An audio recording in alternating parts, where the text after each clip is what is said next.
Brian Ortega versus Diego Lopes is happening at No Che UFC. Now, who's going to win this fight? Well, before we talk about who's going to win this fight, let's take a look at their latest performances, in which Brian Ortega fought Yair Rodriguez, in which the fight was stopped due to Brian Ortega getting a shoulder injury in round one. This is great for Brian.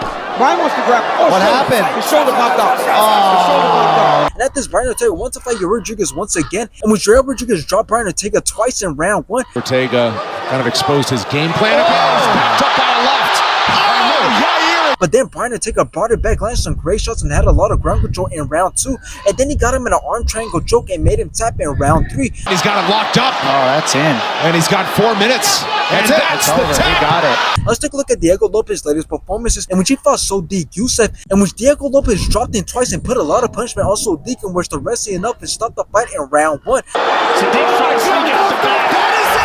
At this, Diego Lopes wanted to fight Dan Ige, and when Diego Lopes won every single round, his striking, grappling, and ground game was great, and he ended up taking it by decision. By unanimous decision, Diego!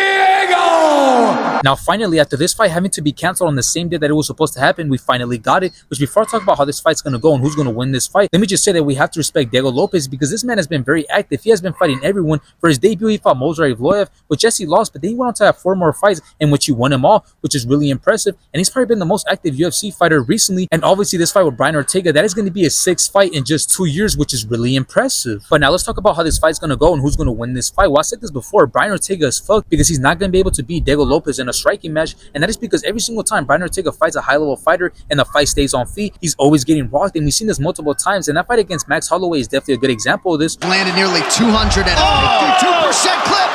Ortega retreats. So if you take that into consideration, on top of the fact that Diego Lopes is a very dangerous fighter when it comes to striking, since he has 10 wins by knockout, meanwhile Diego Lopes only has 3 wins by knockout, and like I said, he's always getting rocked, then you'll definitely understand why I'm saying that he's fucked. So in the end, I believe that if this fight becomes a striking match, then Brian Ortega's at a big risk of getting knocked out. The best case scenario is that he loses by decision. And if you're thinking that Brian Ortega can just look to submit Diego Lopes, well then you're mistaken, because Diego Lopes is also very dangerous in that realm of fighting, so it won't be easy to submit him. If anything, Brian Ortega might get submitted himself, so I got Diego Lopes winning this fight.